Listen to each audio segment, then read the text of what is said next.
Well, the first episode of the MCU's animated series, What If, has dropped. Was it good? Let's talk about it. Welcome to Durbania. I'm Durbin, and this is my spoiler talk review for What If Episode 1. And I'm going to emphasize spoiler talk right there because I'm just going to go ahead and spoil everything. So if you've seen the episode, let's talk. If you haven't seen it, check out the episode, come back here, and let's definitely talk about it. So what did you think of this first episode? Overall, I really enjoyed it. I thought it was an interesting look at another universe, and I like how the Watcher framed it. One tiny little choice, one tiny little decision set off an entire universe. I even like the fact that as the Watcher opened, like breaking the fourth wall and talking to you and me, I really liked how even the Watcher pointed it out. You know, where Dr. Erskine, I think I'm saying his name right, said, "Peggy, would you be more comfortable upstairs?" And she said, "No, I think I'll stay right here." And I like the narrator coming in and saying, that's it. That one tiny little decision is the thing that made this whole alternate universe. I did find it kind of interesting that her decision to stay downstairs is what changed everybody that was viewing it staying downstairs. So instead of everybody going upstairs, sitting in that couch, in that room, and the bomb being set there, everybody stayed downstairs. So her one decision to stay down there, I guess, inspired everybody else to stay down there. So I guess that was kind of interesting, but I guess it really does show our choices are pretty powerful. So the bomb being in a different place created more destruction, killed Dr. Erskine right there, and then you have Peggy shooting the dude dead right then and there who's trying to steal a piece of the serum, and it was kind of cool how, like, the argument ensued, and, you know, they spent all of this money. This was it. This was the time. The experiment needed to happen. So Peggy just jumped right in there, and then she becomes Captain Carter. So instead of Steve Rogers being the super soldier, Captain America, we have Peggy Carter becoming the super soldier, Captain Carter. And overall, I thought she was a really cool super soldier. So let me rewind and say this. I thought the animation in this episode was really cool. I really did like the animation style. And one of the things I liked about it is when you see Captain Carter being a super soldier and fighting, I felt like the animation gave us this advantage where we really got to see the full effects of the super soldier serum in her fighting style. I think the movies did a great job. Like, you could really tell Steve was a super soldier. You could tell that his mind was working differently, that he almost had like photographic memory. You really did get a good handle on his strength, but there was something very cool about it being animated because you could do some of those more extraordinary feats, but also have it look a little bit more natural. Like, it was really cool to see her take the shield and ram it into the front of the cars and kind of just, you know, lift it up like that. Like, that was brilliant. Those were really cool moments, and also just to see her move, how fast she was moving, like how easily she was taking out each soldier. It was pretty violent. Like, if they had decided to make this an R-rated version, you could really make that gory with every single punch that she does, like when she's grabbing people and throwing them out of planes and they hit a propeller. So I don't know, but it's interesting though, the way the animation, I think, gave us an advantage and seeing her super soldier abilities. I thought that was pretty cool. Let's give it another go.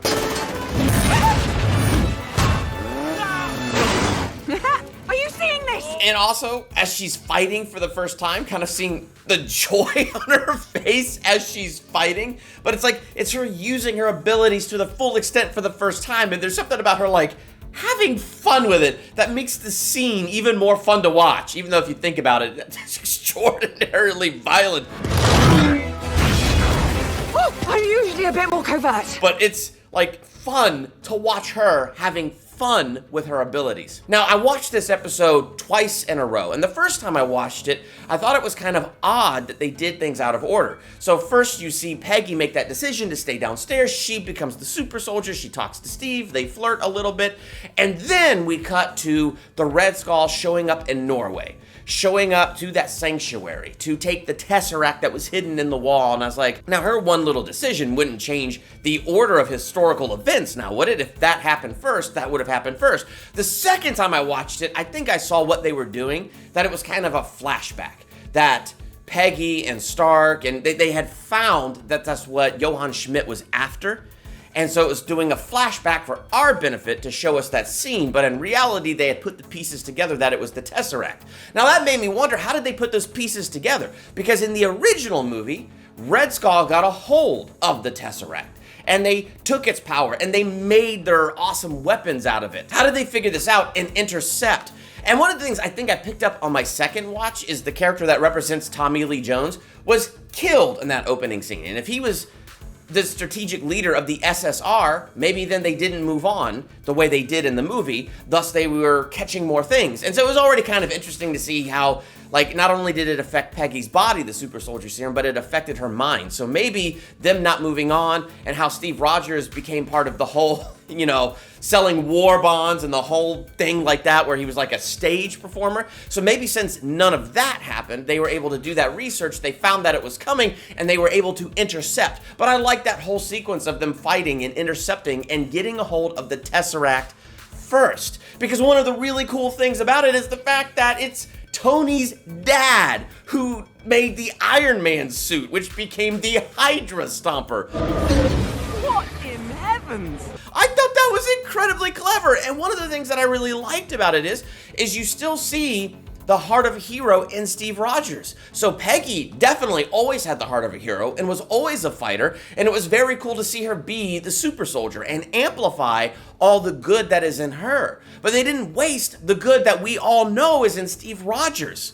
And I thought that was very cool that Tony Stark's dad had created really the first Iron Man suit. Maybe that's where Tony had the idea for the whole Iron Man suit and all of that stuff. Because now that they had the Tesseract first, now they could actually power Howard Stark's design. And so I thought that was really cool to see Steve Rogers become the first Iron Man in the Hydra Stomper suit, and then to have the Hydra Stomper and Captain Carter working together. That was a whole lot of fun to watch. I thought that was a great concept, and I really enjoyed that. And then when it led to the train, where they all zip line down to the top of the train, and this time the mission actually had a good name. What was it? Operation Where Eagle's Nest or something like that? I don't know.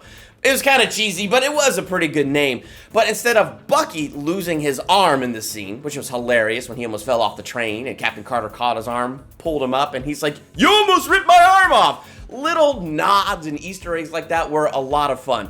But then you have like Steve Rogers in the Hydra Stomper suit ripping open the train and going inside, and there's a bomb and it goes off. So instead of Bucky being in that train incident, it was Steve, but he was in the suit, so he wasn't injured. But that's how Hydra got a hold of the Tesseract finally. But now their plan is adjusted, and honestly, I think I like their plan in this episode better than in the original movie, better than the giant plane where they were going to send bombs over the American cities. I think this was a better plan, that they were going to open up a portal and they were going to unleash this tentacle monster. And so this tentacle monster actually, does kind of represent Hydra better, I think, as Hydra's champion. But I also think it shows like the hubris and pride of somebody like Red Skull. Thinking that he's a god because he has the serum. Thinking that he's worthy to look upon and even hold the Tesseract. Thinking all of that means that just because they opened that portal, that he can control what comes through. So it was hysterical that the tentacle monster came through and he was destroyed. Because I think you and me are watching it like, no dumb moron. No freaking dumb. But what does the serum do? It amplifies what's inside. So if evil and pride was inside, then that is amplified. And so his pride being so unbelievably amplified, he really thought he could control this beast, and then he was killed like that. So that was kind of hysterical. And to have Steve Rogers kidnapped and the suit like all tied up, and they used the generator and Hydra to power the suit, so it gave it some temporary power, like that was kind of interesting. It also makes me wonder, even without the Tesseract, how scientifically advanced was Hydra that they had the power to power that suit, but Howard Stark needed the Tesseract to power it. Maybe he could temporarily charge it, but the Tesseract gave it the permanent charge.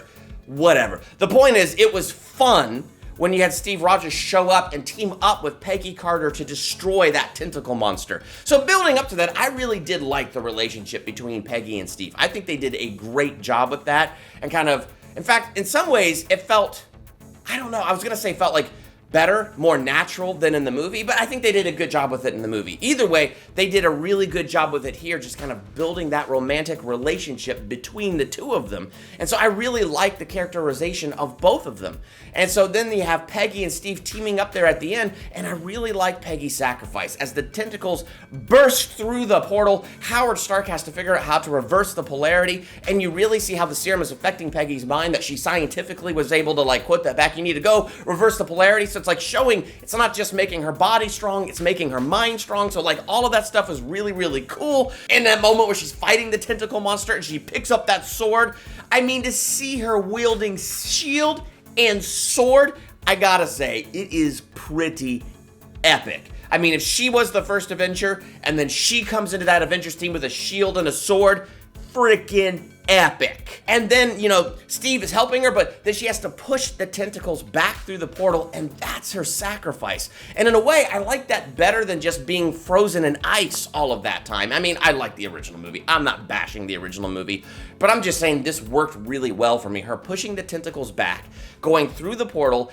and then the portal closes. And then in the future, they have the technology to reopen the doors that the Tesseracts can open, and then she comes out where no time for her at all has passed, but for us, it's been 70 years. And so we get that same tragic thing that Steve Rogers faced. And it was interesting in the Peggy and Steve conversation to have Steve Rogers asking, well, what's it like? You know, what's the serum like? And it's like, oh man.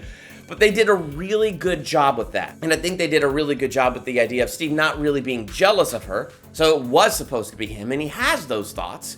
But they make such a great team, and they really love each other. And I think that's what really made this episode incredibly interesting to me. So I really liked this first episode. What are your thoughts on it? Let's talk about that in the comments. What did I miss in this review that maybe you thought was really cool? Or an Easter egg that you caught that you want to share? Let's definitely talk about that in the comments right now. And while you're in the comments, be sure to hit the subscribe button to become a Durbanian. If you notice that little gray bell right by the subscribe button, click that. That way you'll be notified every single time I drop a new movie review, ranking video, theological analysis, or anything else I do here. I got a whole playlist of MCU talk. I got a playlist all about the Marvel show, so definitely check out those playlists, see my thoughts on those other things, and I'd love to hear your thoughts on those things as well. I'm Durbin. Thanks for checking out Durbania.